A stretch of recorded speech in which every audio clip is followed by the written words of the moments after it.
Evangelho segundo Mateus, capítulo 1. Nós vamos ler do verso 18 até o verso 25. Enquanto os irmãos abrem aí, 2 recados. Não, um recado só. Próximo domingo, às 9 horas, nós vamos ter uma assembleia ordinária. O que nós vamos votar nessa assembleia? Primeiro, nós vamos aprovar os relatórios financeiros de janeiro a agosto. Então os irmãos receberam, os membros receberam esses relatórios. Por favor, meus irmãos, tirem um tempinho e olhem os relatórios. Vejam lá quais são as contas da igreja, como tem sido utilizado o recurso. Tá? E qualquer dúvida vocês podem me procurar o Rogério, o Reinaldo.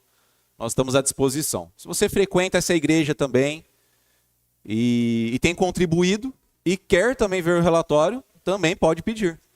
O relatório é de livre acesso.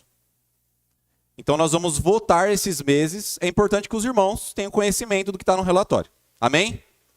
Esse é o primeiro assunto. O segundo assunto que nós vamos votar é a eleição da nova diretoria.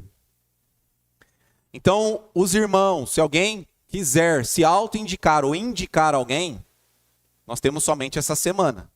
Tá? Nós já temos algumas indicações, mas se algum irmão quiser, desde que seja membro da igreja, pode se auto-indicar ou indicar alguém. Mas esteja preparado.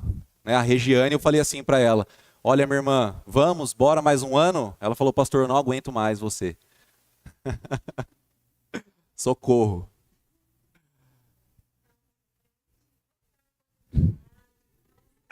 Ah, Regiane. Amém, meus irmãos? Então é bênção, essa parte administrativa da igreja é necessária. Muita coisa eu particularmente não gosto de fazer, mas é necessário. Para a igreja andar para frente, caminhar para frente, essas coisas precisam estar resolvidas. E nós temos muitas coisas para serem resolvidas e para isso é necessário uma diretoria. Amém, meus irmãos? Então esses são os recados. Dia 28, próximo domingo, 9 horas. Peço que os irmãos cheguem no horário, porque quanto antes a gente começar, a gente acaba rapidinho, tem um tempinho para tomar uma água, e aí depois nós começamos o nosso culto no horário. Mateus capítulo 1, dos versos 18 até o verso 25. Amém?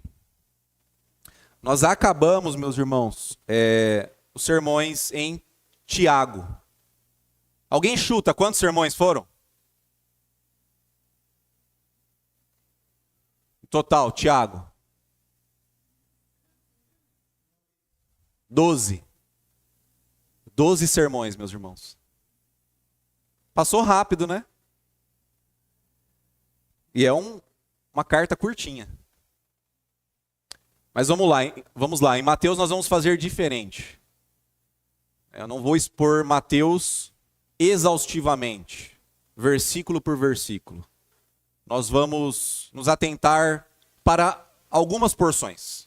Nós vamos ver o livro como um todo, mas não de forma exaustiva. Então vamos ler o texto. Mateus capítulo 1, versos 18 ao 25. A gente não poderia começar de outra forma, né? Falando do nascimento de Jesus. Diz assim o texto. O nascimento de Jesus Cristo foi assim. Maria, sua mãe, estava comprometida a casar-se com José. Mas antes de se unirem, ela achou-se grávida pelo Espírito Santo. José, seu marido, era um homem justo e não queria expô-la à desgraça pública. Por isso, decidiu separar-se dela secretamente. Tendo José isso em mente, um anjo do Senhor apareceu-lhe em sonho, dizendo, José, filho de Davi, não temas receber Maria, tua mulher, pois o que nela foi gerado é do Espírito Santo. Ela dará à luz um filho, a quem darás o nome de Jesus, porque ele salvará seu povo dos seus pecados. Tudo isso aconteceu para que se cumprisse o que o Senhor havia declarado pelo profeta. A virgem engravidará e dará à luz um filho, a quem chamarão Emanuel, que significa Deus conosco. Despertado do sono, José fez o que o anjo do Senhor lhe ordenara e recebeu sua mulher. Mas não a conheceu na intimidade, enquanto ela não deu à luz um filho. E deu-lhe o nome de Jesus. Até aqui. Vamos orar? Ó Deus, nós queremos pedir, Pai, a Tua graça, a Tua bênção sobre nós. Essa nova empreitada, Pai. E o nosso desejo, ó Deus, é Te conhecer mais. A nossa oração, Pai, é que o Senhor se revele a nós, Pai. Que nós possamos conhecer mais de Ti. Que nós possamos aprender mais do Senhor e com isso, com esse conhecimento, que nós possamos nos relacionar com o Senhor de uma maneira que nós nunca experimentamos em nossas vidas. Que o Senhor fale aos nossos corações, que o Senhor me ajude a pregar. Essa é a nossa oração no nome de Cristo Jesus. Amém. Bom, meus irmãos, eu quero que vocês imaginem como é servir um Deus que você não conhece. Então imagine que alguém diga assim: olha, eu sirvo esse Deus. Tá. E como que esse seu Deus é? Ah, eu não sei. Não, mas quais são as características desse Deus? Como ele é? Quais são os atributos? Não sei. Acontece, meus irmãos, que a nossa fé, a fé do cristianismo, ela é baseada em uma pessoa e na obra dessa pessoa. A fé do cristianismo é baseada em uma pessoa e na obra dessa pessoa. Agora, qual que é a má notícia? Muitos que se declaram cristãos não fazem ideia de quem é Jesus Cristo. Ou seja, muitas pessoas, meus irmãos, olha isso, como isso é preocupante. Baseiam a sua fé em um Deus que elas não conhecem. E por que que isso acontece, gente? Às vezes, por ignorância. Às vezes, porque essa pessoa foi ensinada de uma forma errada. Foi apresentado um Deus, um Jesus, que não condiz com a verdade. Ou às vezes, meus irmãos, porque essa pessoa criou um Jesus para ela. De acordo com as suas expectativas, de acordo com as suas vontades, de acordo com os seus desejos.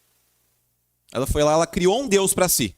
Ah, eu creio que Jesus é assim, assim, assim. Ah, mas da onde você tirou isso? Ah, eu creio dessa forma. Eu imagino que Jesus seja assim. Nós vamos iniciar uma série, meus irmãos, com o seguinte nome: Conhecendo Mais de Cristo. E qual que é o objetivo dessa série? Que nós conheçamos mais de Cristo através da Bíblia, da palavra. E nós vamos fazer isso através do Evangelho segundo Mateus. E esse evangelho foi escrito para os judeus. Foi escrito de um judeu para outros judeus. E qual que era, meus irmãos, o intuito desse evangelho? Que esse povo, o povo judeu, que eles percebessem que todas as profecias messiânicas do Antigo Testamento, ou seja, todas as profecias que falavam de um Messias, que essas profecias elas foram cumpridas em Cristo. O povo judeu cria no Deus Pai, e eles criam que viria um Jesus, um Messias. Aliás, meus irmãos, os judeus que não entendem Cristo como o Messias, eles esperam o Messias até hoje. Eles estão aguardando a vinda de um Messias. Então Mateus escreve para esse povo que tinha essas crenças e, parafraseando, tá? De uma forma bem simples, mas é como se ele dissesse: olha, eu quero que vocês percebam que tudo que foi falado no Antigo Testamento está apontando para Jesus. Jesus é esse Messias que vocês estão aguardando. Para vocês terem uma ideia, a frase, para que se cumprisse o que o Senhor havia declarado pelo profeta, essa frase, algumas variações, aparecem pelo menos 12 vezes no Evangelho de Mateus. Então olha só, percebam qual que é o objetivo do autor. Desde o começo, Mateus, ele está defendendo que Jesus é o Messias, que ele é aquele que foi prometido para o povo, primeiro para os judeus e depois para os gentios. Então, através desse texto que nós lemos, nós vamos ver 3 características do nascimento do nosso Senhor. Primeira característica, o nascimento de Jesus foi legal. E não legal de bacana, legal de acordo com a lei. Olha só o verso 18 novamente. O nascimento de Jesus Cristo foi assim. Maria, sua mãe, estava comprometida a casar-se com José, mas antes de se unirem. Olha só como ele faz questão de com os verbos, né? Mas antes de se unirem, ela achou-se grávida pelo Espírito Santo. Então o que Mateus deixa claro aqui, meus irmãos, logo de cara? Que o nascimento de Jesus Cristo foi diferente de qualquer outro nascimento. O autor, ele destaca que não foi José que gerou Jesus. Então isso significa que o nosso Salvador, ele nasceu de uma mãe terrena, mas ele não teve um pai terreno, um pai biológico. E na teologia, meus irmãos, isso recebe um nome. Na teologia, nós damos o nome desse fato de nascimento virginal. E essa, meus irmãos, é uma doutrina essencial. O que significa isso? Que é uma doutrina que é inegociável para nós. Ah, mas você acredita mesmo que o Espírito Santo visitou Maria e gerou ali? Ué, eu acredito. Eu acredito num Deus Todo-Poderoso que criou tudo do nada. Eu não vou crer que ele não podia gerar um bebê no ventre de uma mulher de forma milagrosa? E a nossa fé depende disso, meus irmãos. E foi por isso que eu comecei com esse texto. Porque se você não crer nesse milagre, todo o restante não faz sentido. A nossa fé não se sustenta. Porém, meus irmãos, aliás, eu quero que vocês pensem no seguinte. Cada criança que nasce, que é concebida, é uma criança que passou a existir. A maioria dos cristãos creem que na concepção, no momento da concepção, ali passa a existir uma vida. Mas olha só como que com Jesus é diferente. Porque Jesus não passa a existir na sua concepção. Jesus é o Deus eterno. Então ele sempre existiu antes de Maria, antes de José, antes de qualquer antepassado. Se Jesus tivesse sido concebido da maneira como as outras crianças, ele não poderia ser Deus, meus irmãos. E é por isso que o Espírito Santo, através de um milagre, formou Jesus no ventre de Maria, de uma forma sobrenatural. Pastor, mas como isso aconteceu? Não faço ideia. Eu sei que Deus fez assim. E obviamente, meus irmãos, existem aqueles que vão questionar o fato de Maria ser uma virgem. Existem muitos que atacam esse acontecimento e alguns vão argumentar assim, não, mas lá na profecia de Isaías, e depois eu vou mostrar essa profecia para os irmãos, o termo que foi traduzido por virgem, na verdade significa moça, significa jovem. Então está errado a interpretação dessa profecia. E esse assunto, meus irmãos, ele vem sido debatido ao longo dos anos. E existe uma discussão sobre isso. Não são todos que concordam. Agora, o que eu posso dizer, meus irmãos? Que o termo que aparece lá no hebraico, lá em Isaías, ele é o termo mais preciso para grávida? Aliás, para virgem que ficaria grávida? Talvez não, meus irmãos. Mas é um termo que pode ser perfeitamente traduzido por virgem. Ou seja, o texto faz sentido. Ah, pastor, mas será que é suficiente isso? Aí, meus irmãos, entra uma outra questão.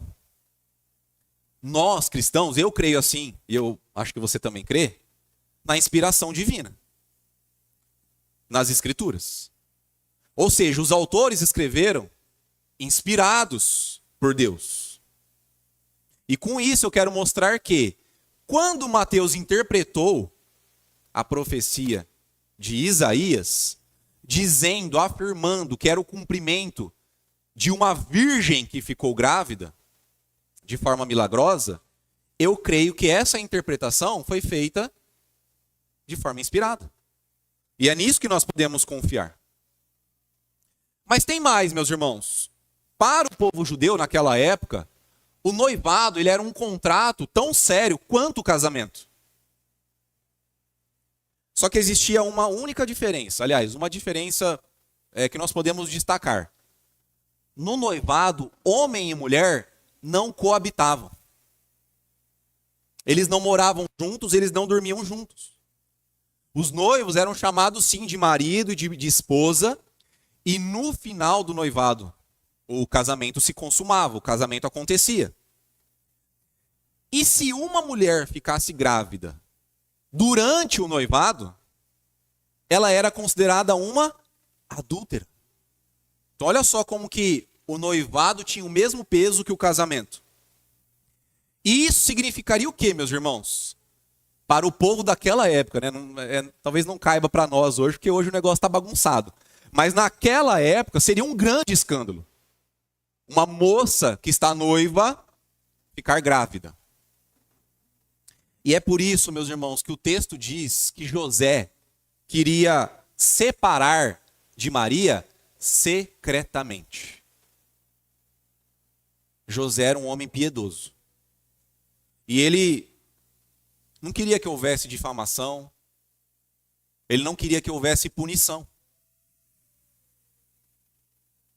Só que ele decidiu manter o casamento com Maria. Agora, meus irmãos, foi porque José era muito bonzinho que aconteceu isso? Eu quero que vocês imaginem a cabeça de José. Chega a noiva dele, a qual ele nunca tinha se deitado, e diz assim, ó, José, o negócio é o seguinte, eu estou grávida, mas é do Espírito Santo. O que José ia pensar? E aí, meus irmãos, foi necessário que o Senhor se revelasse a ele, para que ele acreditasse nessa história. Olha o verso 19 e o 20. José, seu marido, era um homem justo e não queria expô-la à desgraça pública. Seria uma desgraça. Por isso decidiu separar-se dela secretamente. Tendo José isso em mente, um anjo do Senhor apareceu. Então ele estava decidido já, vou separar de Maria. Ela está grávida, eu não sou o pai. Um anjo do Senhor apareceu-lhe em sonho, dizendo, José, filho de Davi, não temas receber Maria, tua mulher, pois o que nela foi gerado é do Espírito Santo. E alguns detalhes, meus irmãos, podem passar despercebidos nesses versos. Então nós precisamos ter muita atenção. E aí eu peço a atenção dos irmãos agora. As profecias do Antigo Testamento, elas afirmavam algumas coisas. Primeiro, que o Messias nasceria de uma mulher. Então eu quero que vocês relacionem essas coisas que nós vamos ver agora com o cumprimento em Cristo. Então, primeiro, o Messias prometido tinha que nascer de uma mulher. Gênesis capítulo 3, verso 15, diz assim, porém inimizade entre ti e a mulher, entre a tua descendência e a descendência dela, da mulher. Esta te ferirá a cabeça e tu lhe ferirás o calcanhar. Isso aqui é o que nós chamamos, meus irmãos, de proto-evangelho. É a primeira vez que o evangelho, a boa notícia de Jesus Cristo aparece na Bíblia. Olha só, em Gênesis 3 já aparece o evangelho. Segundo, o Messias tinha que vir, nascer pela tribo de Judá. O Messias tinha que pertencer à tribo de Judá. Olha só esse texto, Gênesis 49, 10. O cetro não se afastará de Judá, nem o bastão de autoridade de entre seus pés, até que venha aquele a quem pertence. Até que venha aquele a quem pertence, e os povos obedecerão a ele. Então está falando assim, ó, vai vir aquele que tem toda a autoridade. Meus irmãos, quem tem toda a autoridade? Cristo. Terceiro, o Messias tinha que vir da família de Davi. Olha só esse texto, 2 Samuel 7, 12 e 13. Quando os teus dias se completarem e descansarem com teus pais, providenciarei obrigado, meu irmão, um sucessor da tua descendência, que procederá de ti, e estabelecerei o reino dele.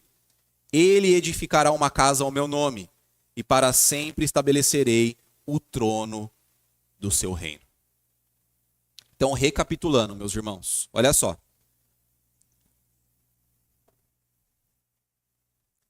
O Messias tinha que nascer de uma mulher, ele tinha que ser da tribo de Judá, e ele tinha que ser da linhagem de Davi.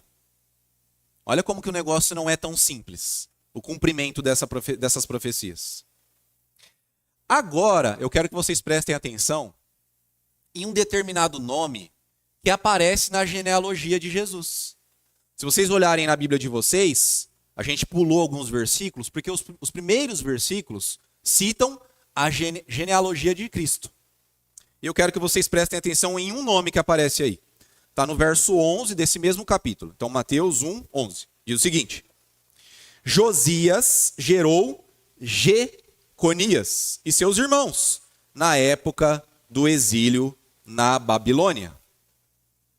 Aí eu quero que vocês prestem atenção nesse nome, Jeconias. E aí você pode dizer assim, ué pastor, mas é só mais um nome, tem um monte de nome esquisito aí. É mais um nome. Qual que é o problema? Jeconias, meus irmãos, era um homem que não agradava a Deus e ele foi amaldiçoado por Deus. Aonde isso aparece? Jeremias 22, 30. Tá parecendo escola bíblica, né? Jeremias 22, 30. Mas eu vou chegar lá. Vão acompanhando aí. Jeremias 22, 30 diz o seguinte: assim diz o Senhor, registrai que este homem não tem filhos, homem que não prosperará nos seus dias, pois ninguém de sua linhagem prosperará, para assentar-se sobre o trono de Davi e reinar de novo em Judá. De quem que esse texto está falando, meus irmãos? Jeconias. Ou também chamado Joaquim, que você vai olhar na sua Bíblia e vai ver que aparece outro nome, mas é a mesma pessoa. Então esse homem ele estava sob maldição, assim como seus descendentes. Ou seja, meus irmãos, nenhum dos descendentes desse homem poderia se assentar no trono de Davi e reinar. E aí, diante disso, alguns podem dizer, então Jesus não pode ser o Messias. Porque o homem aparece na genealogia de Jesus. E esse nome, a própria Escritura diz, descendência desse homem não vai se assentar no trono de Davi e não vai reinar. Mas, meus irmãos, é aí que está o negócio. Quanto mais você estuda, mais você crê. Porque Deus pensou em cada detalhe. Se Jesus fosse filho natural de José, ele também estaria debaixo dessa maldição. Só que Jesus não é. Porque Jesus não foi gerado por José. Entendem, meus irmãos? Só que, legalmente falando, ainda era necessário que Jesus fosse filho de José, legalmente falando. Por isso que no verso 20, meus irmãos, nós vemos que o anjo diz, não temas receber Maria, tua mulher, pois o que nela foi gerado é do Espírito Santo. O anjo estava convencendo José. Porque você pode dizer assim também, se José não era necessário, Era só ele largar de Maria, Maria ia ter Jesus do mesmo jeito? Não. Era necessário que José assumisse ali Maria como a esposa dele. José deveria receber Maria como sua esposa e Jesus como o seu filho, legalmente falando. A gente pode fazer um paralelo, é bem limitado, mas naquela época, um filho adotivo, da mesma forma como hoje, tem todos os direitos que o filho biológico. Então, se você adota uma criança hoje, você é o pai e a mãe dessa criança. Se você deixa uma herança, vai ficar com ela, ela passa a ter todos os direitos. E da mesma forma, naquela época. Então era necessário que José adotasse, assumisse Jesus como seu filho. Agora preste atenção. Dessa forma, Jesus se tornou herdeiro do trono através da descendência de José, sem estar debaixo da maldição, porque ele não carregava o mesmo sangue, a mesma linhagem, e ao mesmo tempo ele é herdeiro real através da descendência de Maria. Pastor, não estou entendendo nada. Vamos em outras palavras. Todas as exigências das profecias foram cumpridas. Todas. Jesus é da tribo de Judá, porque a sua mãe é descendente de Davi. E Davi vem da tribo de Judá. Jesus também é da casa de Davi. Ou seja, Jesus também é um herdeiro legal para assumir o trono. Então, primeiro, meus irmãos, o nascimento de Jesus é legal. Isso aqui, meus irmãos, é para, se alguém duvidar da tua fé, você vai lá e amassa essa pessoa, tá? Segundo, o nascimento de Jesus foi perfeito. Olha só o verso 21. Ela dará à luz a um filho, a quem darás o nome de Jesus, porque ele salvará seu povo dos seus pecados. Então Jesus recebe um nome, Jesus, por conta da sua missão.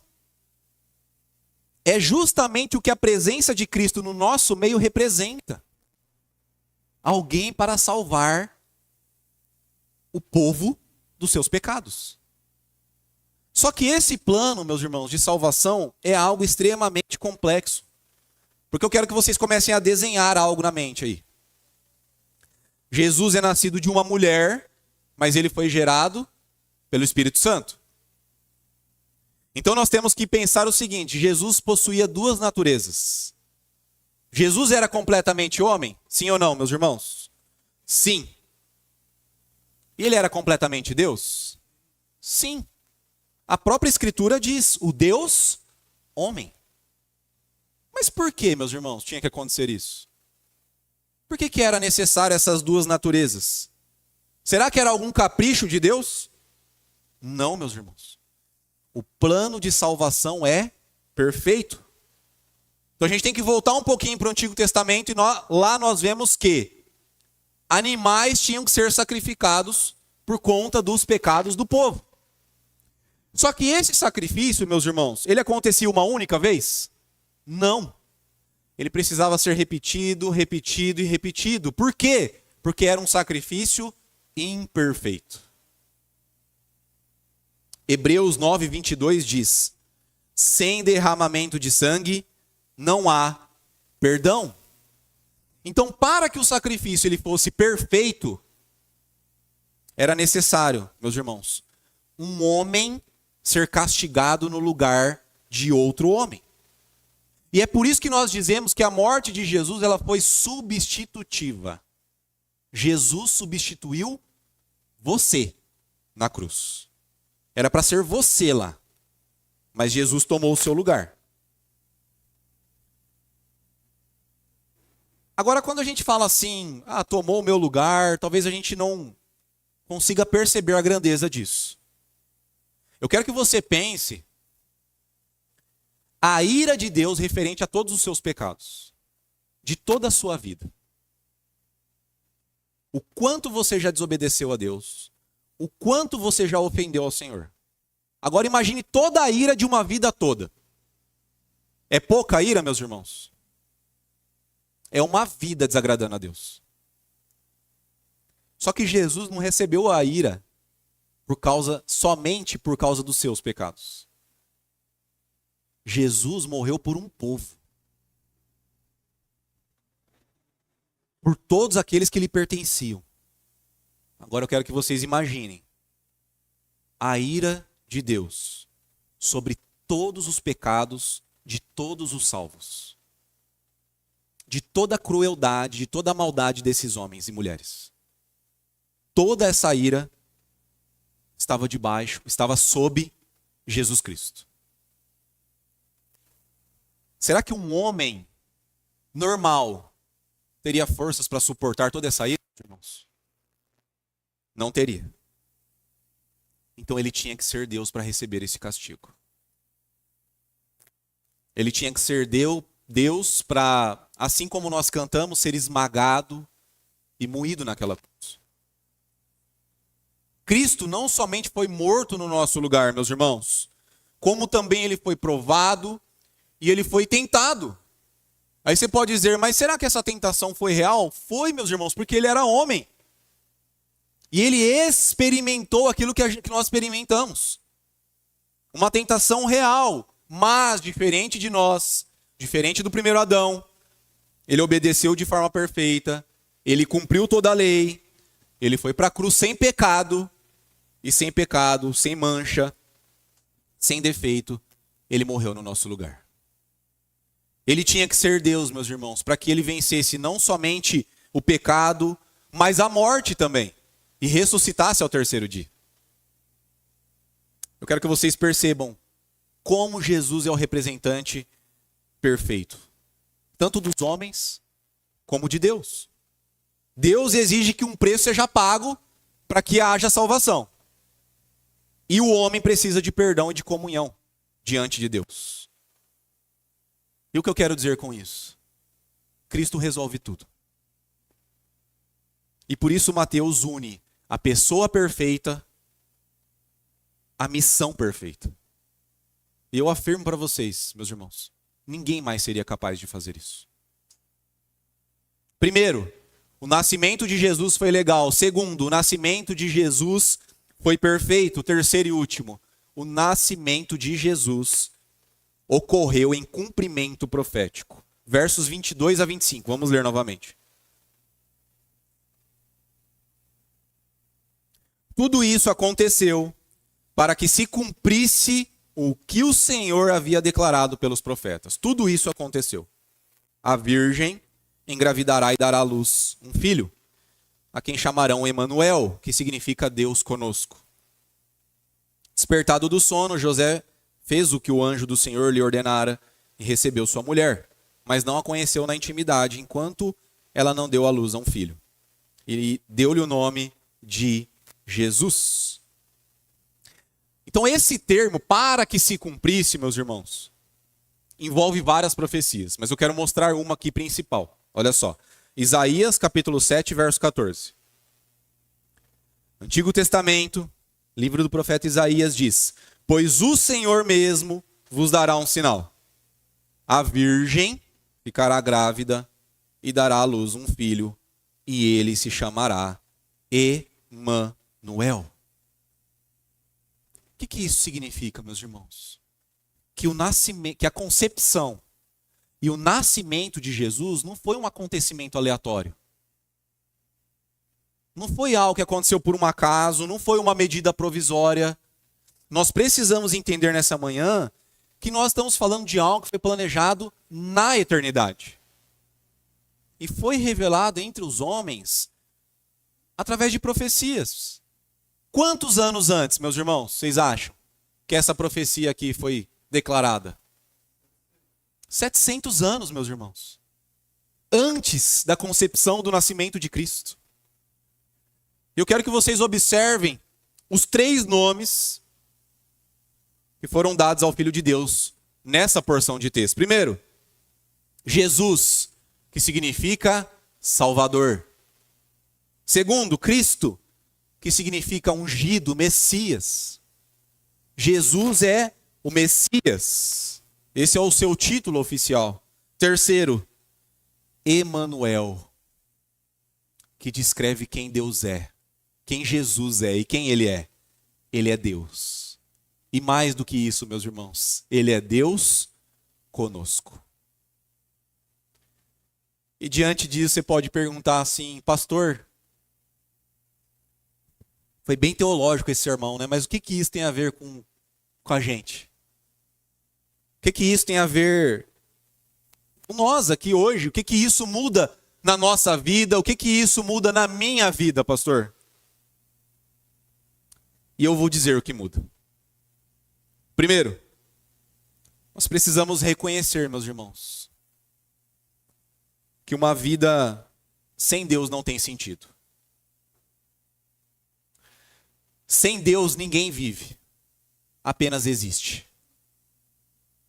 Porque eu quero que vocês raciocinem comigo.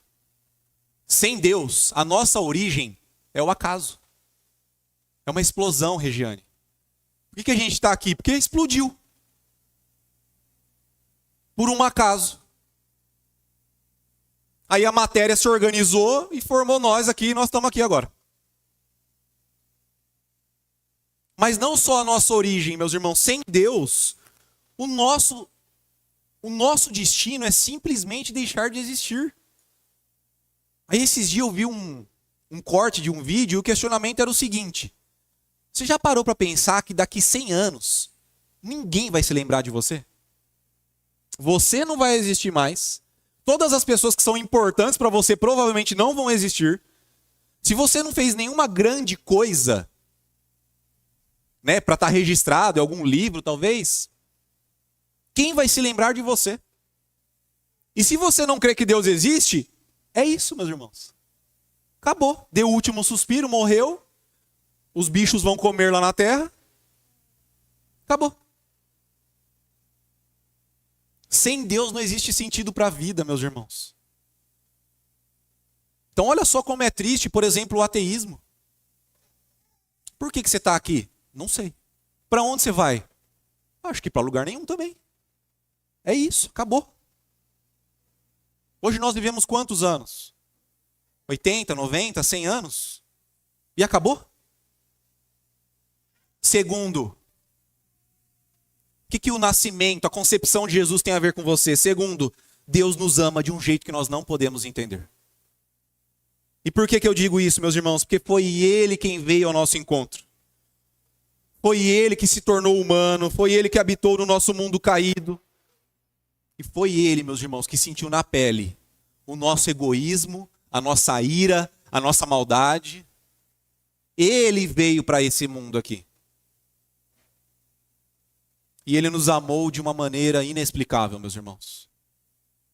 Os gregos, que tinham muitos deuses, eles diziam assim, nem faz sentido um Deus amar este mundo. Ainda mais dar-se em favor desses. Mas Ele nos amou, meus irmãos, de uma maneira tão apaixonada, que Ele nos deu o seu único filho, para que Ele morresse, e para que todo aquele que nele crê, não pereça, mas tenha vida eterna. Terceiro, o que a concepção, o nascimento de Cristo tem a ver com você? Nós só achamos significado para as nossas vidas em Deus, meus irmãos.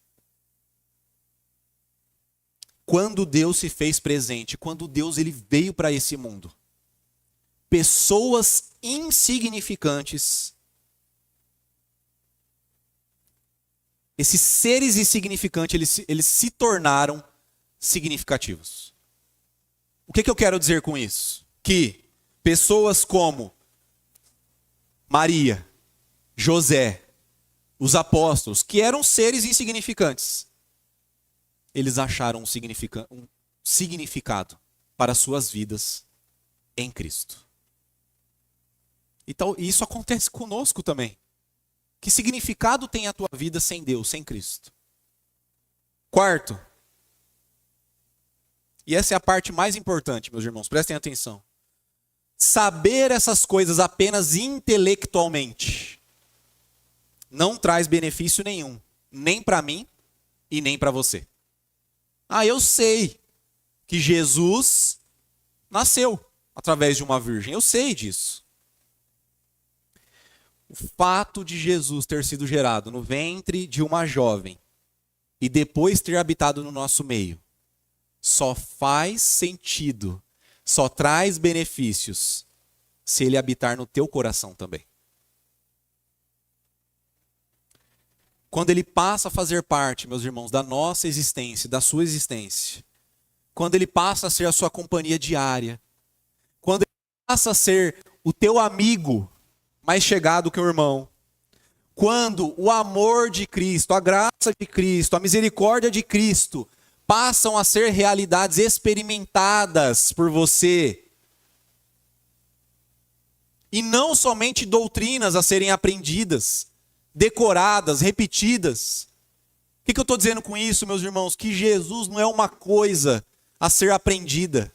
Jesus não é uma doutrina, Jesus é uma pessoa. E essa pessoa quer se relacionar com você. Quinto e último. Saber e crer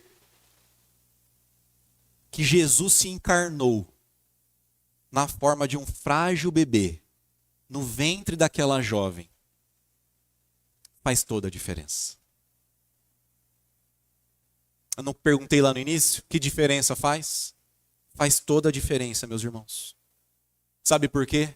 Porque muda a história da humanidade. Muda a minha e a sua história.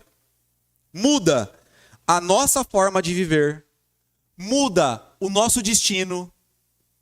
E muda a nossa eternidade. Muda alguma coisa, meus irmãos? Muda tudo.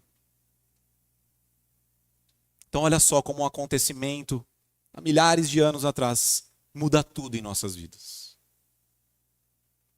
Eu quero terminar com a leitura de um texto. Apocalipse capítulo 21, versos 1 ao 3. Diz assim: Então vi um novo céu e uma nova terra, pois o primeiro céu e a primeira terra já se foram, e o mar já não existe. Vi a cidade santa, Nova Jerusalém, que descia do céu da parte de Deus, enfeitada como uma noiva, preparada para o seu noivo. E ouvi uma forte voz que vinha do trono e dizia: O tabernáculo de Deus está entre os homens, pois habitará com eles. Eles serão o seu povo, e Deus mesmo estará com eles. Esse é o nosso Deus, meus irmãos. Quem é o tabernáculo aqui do texto? É Cristo. O Deus Emanuel, Deus conosco. O Deus que nós podemos experimentar.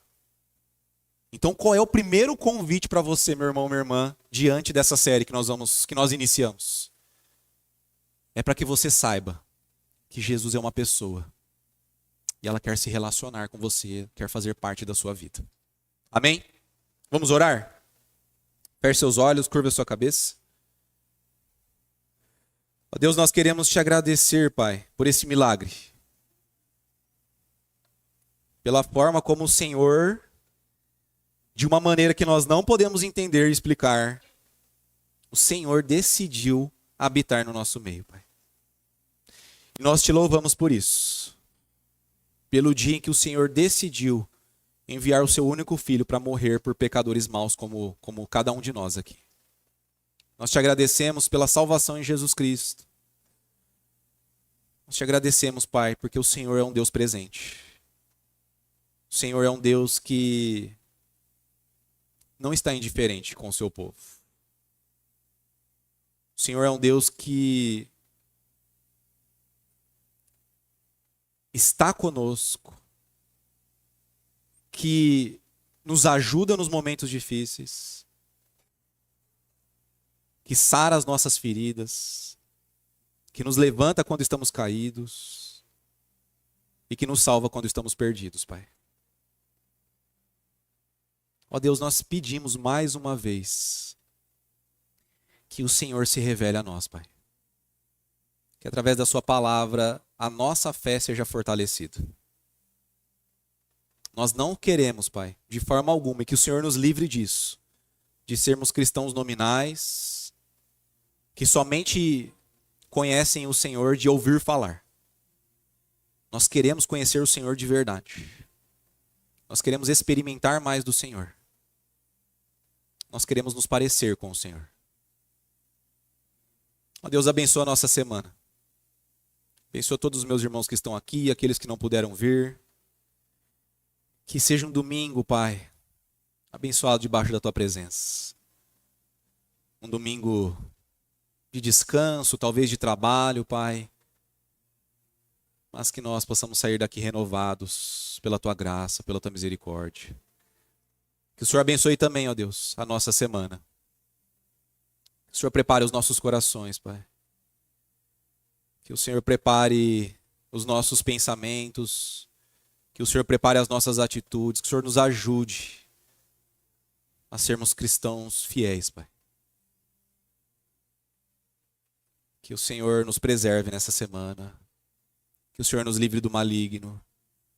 Que o Senhor nos livre das tentações, das armadilhas do diabo, Pai. Que o Senhor esteja conosco em todos os momentos. Que o Senhor também nos leve em segurança para as nossas casas. Essa é a nossa oração, em nome de Jesus Cristo. Amém. Amém, meus irmãos.